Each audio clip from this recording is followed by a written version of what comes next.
हम लोगों ने चैप्टर 8 है वो स्टार्ट कर रखा है पहले से ही।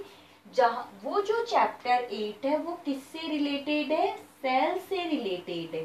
ठीक है, हम लोगों ने सेल को किसने डिस्कवर किया, लिविंग सेल को किसने डिस्कवर किया, उसकी शेप कैसी होती है, साइज कैसी होती है, इन सब की स्टडी हम लोग कर चुके।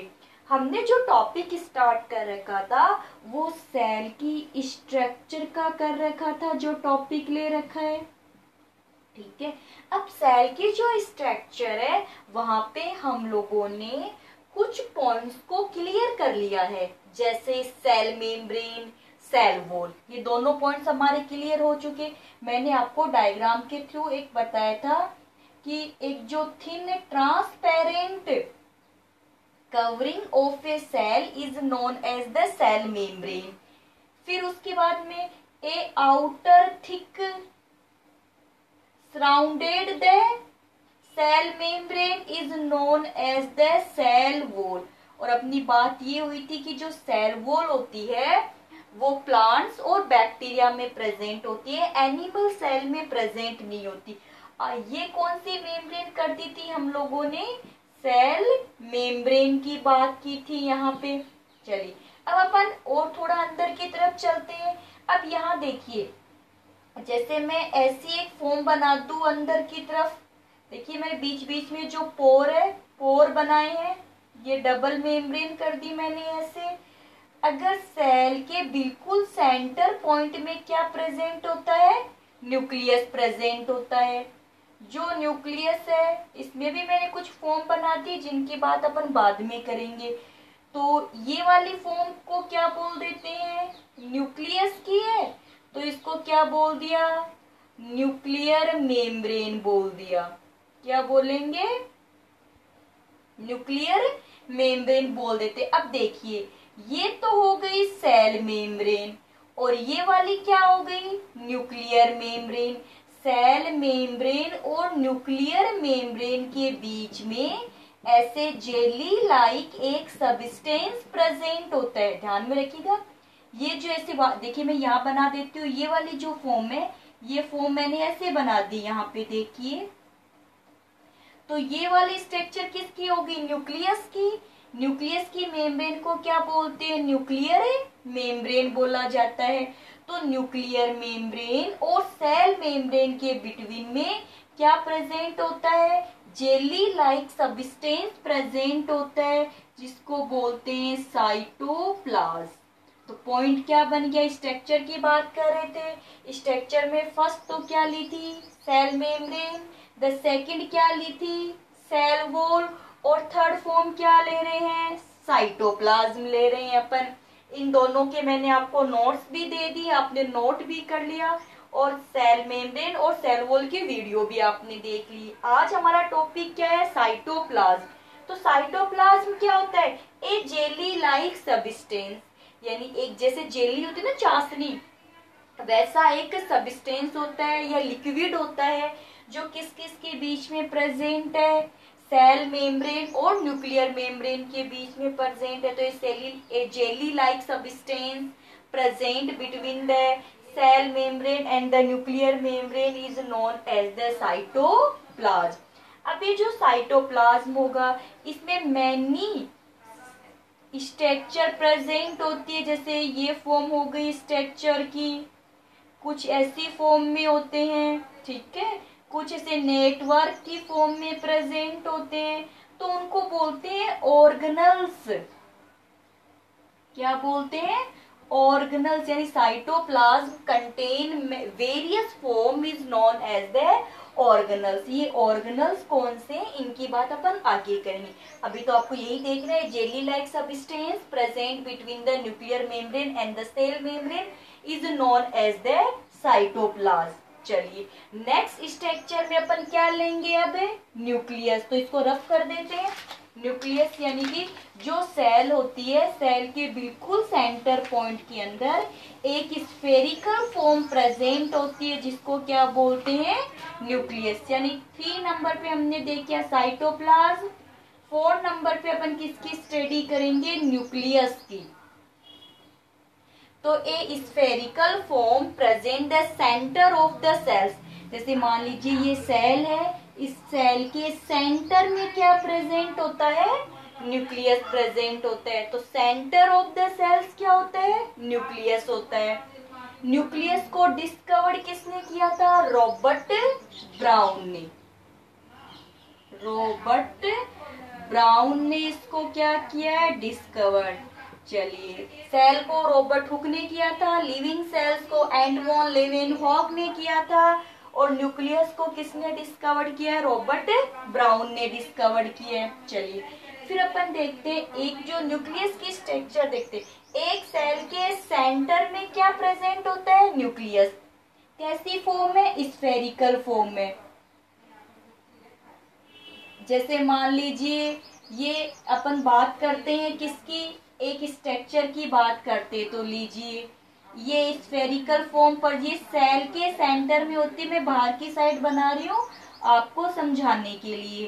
लीजिए सेंटर बना दिया, डबल मेम्ब्रेन है, देखिए ये लीजिए ये डबल मेम्ब्रेन बना दी मैंने, ऐसे क्या डबल मेम्ब्रेन बना दी।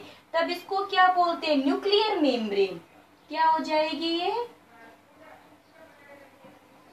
क्या हो जाएगी, न्यूक्लियर मेम्ब्रेन हो जाएगी।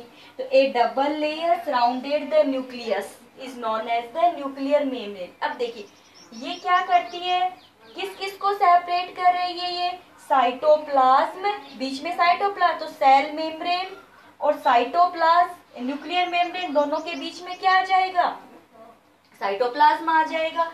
तो ये अब देखिए यहाँ पर बीच के अंदर पोर बने हुए, तो इन पोर को क्या बोलते हैं, न्यूक्लियर पोर बोला, यानी nuclear membrane contain the some pore is known as the nuclear pore. अब ये न्यूक्लियर पोर क्या करते, देखिए यहाँ ये मान लीजिए ये बना दी अपन ने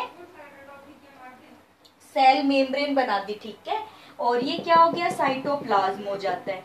तो साइटोप्लाज्म, ठीक है, और तो साइटोप्लाज्म से कुछ सब्सटेंस वो न्यूक्लियस के अंदर आ जाते हैं और कुछ इससे बाहर। तो it allow the substance transport between the inner side of the nucleus and cytoplasm, कि साइटोप्लाज्म और न्यूक्लियस के अंदर की तरफ जो ट्रांसपोर्ट ऑफ द मटेरियल है वो किसकी हेल्प से होता है, न्यूक्लियर मेम्ब्रेन। किसकी हेल्प से हो जाएगा, न्यूक्लियर मेम्ब्रेन की हेल्प से। बात समझ में आ गई। ये जैसे साइटोप्लाज्म है, ये मेम्ब्रेन का नाम क्या हो गया, न्यूक्लियस की मेम्ब्रेन, तो न्यूक्लियर मेम्ब्रेन हो गया। मैनी पोर प्रेजेंट होते हैं जो सब्सटेंस को साइटोप्लाज्म से न्यूक्लियस के अंदर जाने देते हैं या न्यूक्लियस से बाहर आने देते हैं। फिर जो न्यूक्लियस होता है इसके अंदर एक जेली लाइक सब्सटेंस प्रेजेंट होता है, किसके जैसा, साइटोप्लाज्म के जैसा। तब उसको क्या बोलते हैं, न्यूक्लियोप्लाज्म। क्या बोलेंगे, तो a cytoplasm like substance found in the nucleus is known as the nucleoplasm बोल देते हैं। फिर देखिए ये जो न्यूक्लियस अंदर वाला, ये तो अपने साइटोप्लाज्म और सेल मेम्ब्रेन, तो ये जो न्यूक्लियस है इसमें कहीं पर भी एक क्या पाई जाती है, एक ऐसी स्ट्रक्चर और पाई जाती है। जरूरी नहीं है स्फेरिकल हो भी सकती है, स्फेरिकल नहीं भी हो सकती है। तो एक ऐसी स्ट्रक्चर किसमें पाई जा रही है, smaller and spherical form found in the nucleus is known as the nucleolus. क्या नाम है इसका, न्यूक्लियोलस। क्या हो जाएगा, न्यूक्लियोलस। तो न्यूक्लियस के अंदर एक स्ट्रक्चर पाई जा रही है जिसका नाम क्या होता है, न्यूक्लियोलस। और न्यूक्लियोलस को डिस्कवर किसने किया है, फोंटाना। फोंटाना ने इसको क्या क्या कर दिया।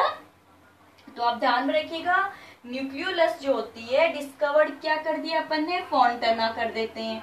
चलिए अब ध्यान में रह जाएगा आपके। फिर देखिए न्यूक्लियोप्लाज्म क्या हो गया, इसमें जो जेली पाई जाती है वो न्यूक्लियोप्लाज्म है। इसमें जो स्फेरिकल फॉर्म पाई जाती है उसको क्या बोलते हैं, न्यूक्लियोलस बोलते हैं। अब साथ ही साथ के अंदर न्यूक्लियस के अंदर एक ऐसे थ्रेड लाइक फॉर्म प्रेजेंट है, ऐसे एक net thread like form present होती है।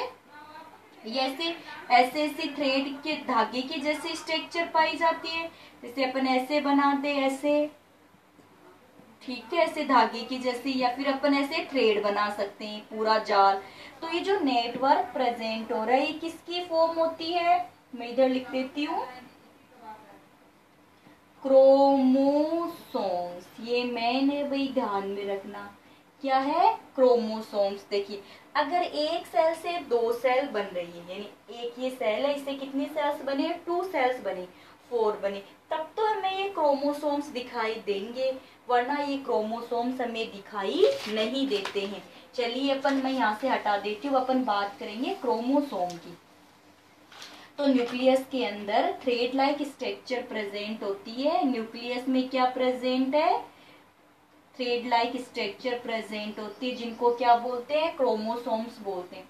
क्रोमोसोम्स क्या होते हैं, ये क्या करते हैं, हमारे जो भी जेनेटिक कैरेक्टर्स होते हैं, जैसे वो कैरेक्टर जो फादर, जो पेरेंट्स से चाइल्ड्स में जा रहे हैं, उन कैरेक्टर्स को क्या बोलते हैं, जेनेटिक कैरेक्टर्स बोला जाता है।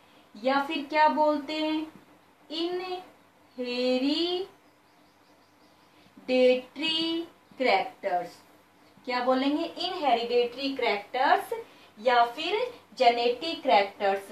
तो क्रोमोसोम क्या करते हैं, जो जेनेटिक कैरेक्टर्स होते हैं उनको पेरेंट्स टू चाइल्ड्स में ट्रांसफर करने का काम करते हैं, इसीलिए इनको क्या बोलते हैं, carrier of genetic material, carrier of genetic material बोला जाता है। यानी कि जो क्रोमोसोम्स होते हैं वो क्या करते हैं, जो जेनेटिक कैरेक्टर्स होते हैं जो पेरेंट्स से चाइल्ड्स में जा रहे हैं उनको लेके जाने का काम करते हैं। ह्यूमंस के अंदर क्रोमोसोम्स के नंबर कितने होते हैं, 46 होते हैं।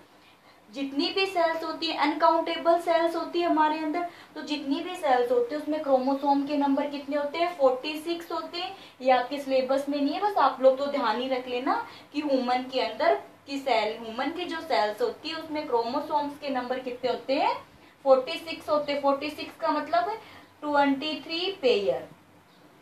अब ये जो 23 पेयर है ना, इसमें से 22 प्लस एक्स, एक्स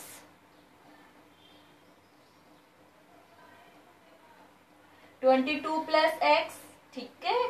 जैसे या फिर आप ऐसे मान लीजिए 44 प्लस एक्स, ऐसे मान लो, 22 छोड़ो, अपन 46 की बात करते हैं, ऐसे ज्यादा समझ में आएगा। तो 44 प्लस एक्स, एक्स ऐसे हो जाए तो क्या बनेगी, फीमेल बनेगी। अगर 44 प्लस एक्स वाई हो जाए तो क्या बन जाएगा, मेल बन जाएगा।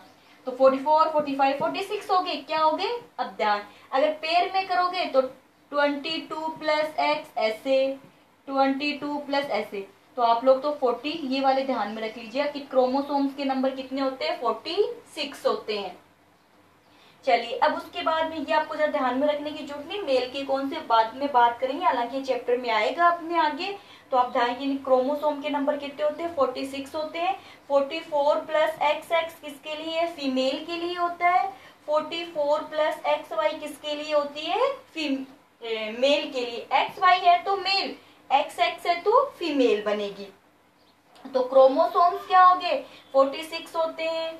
थ्रेड लाइक फॉर्म होती है एक सेल के अंदर, जो जेनेटिक मटेरियल को ट्रांसफर करने का काम करती है, इसीलिए इसको क्या बोलते हैं, कैरियर ऑफ हेरिडेटरी, हेरिडेटरी यानी इनहेरिटेंस, इनहेरिटेंस। इनहेरिटेंस का क्या मतलब होता है, the genetic material are transfer one generation to the next generation, यानी genetic material are transfer parents to childs. जैसे हमें अपने पेरेंट्स से कुछ कैरेक्टर्स मिले हैं ना, हमें कैरेक्टर्स किससे मिले, हमारे, हम किसके जैसे दिखाई दे रहे हैं, हमारा बिहेवियर कैसा है, आई कलर कैसा है, ये सब कैरेक्टर्स हमें किससे मिलते हैं, पेरेंट्स से मिलते हैं। तो पेरेंट्स से कैरेक्टर्स का ट्रांसफर होना चाइल्ड्स के अंदर, यानी the characters are transfer one generation to the next generation is known as the inheritance. और ये इनहेरिटेंस को, कैरेक्टर्स को लेके कौन जा रहा है, क्रोमोसोम्स लेके जाते हैं। कितने होते हैं क्रोमोसोम, 46। चलिए अगर अपन एक माइक्रोस्कोप से क्रोमोसोम्स के स्ट्रक्चर देखते हैं तो देखिए हमें ऐसे दिखाई देते हैं क्रोमोसोम्स। ये लीजिए, जब एक माइक्रोस्कोप से हम क्रोमोसोम की स्ट्रक्चर देखेंगे तो हमें इस फॉर्म में दिखाई देती है। तो ये तो क्रोमोसोम्स की आर्म हो जाती है, ठीक है। अब ये जो क्रोमोसोम्स है ना, इसके ऊपर ऐसे छोटे छोटे डॉट्स पाए जाते हैं, जैसे छोटे छोटे पार्टिकल्स पाए जा रहे हैं। ऐसे ऐसे छोटे छोटे पार्टिकल्स कहाँ पाए जाते हैं?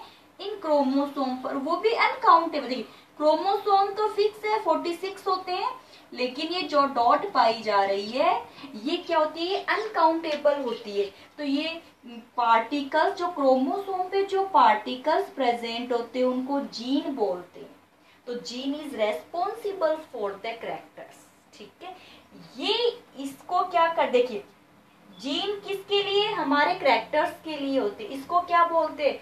हेरिडिटी यूनिट या जेनेटिक यूनिट, जेनेटिक यूनिट या हेरिडिटी यूनिट, हेरिडेटरी यूनिट या फिर इनहेरिटेंस यूनिट,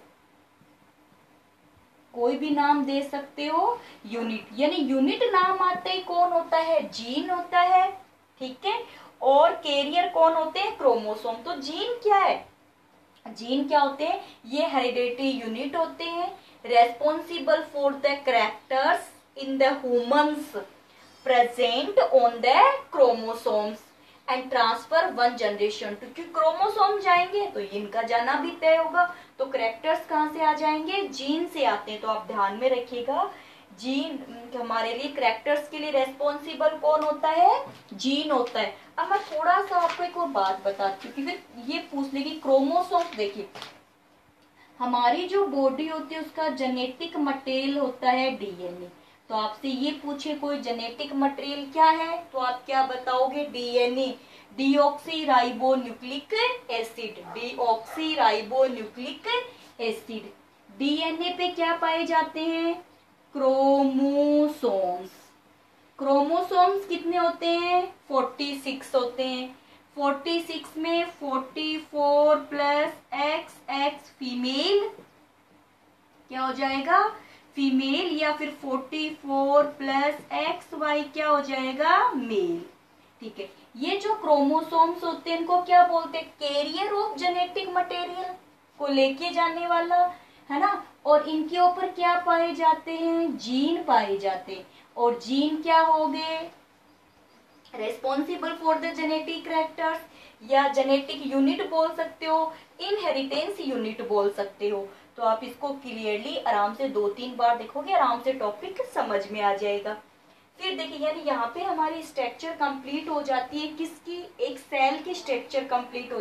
और आप कैरेक्टर्स मान लीजिए, जैसे मान लीजिए कोई फादर है, उसके जो आई का कलर कैसा है? ब्लैक है, तो ये कैरेक्टर हो गया ना। किसकी वजह से है? इस जीन की वजह से।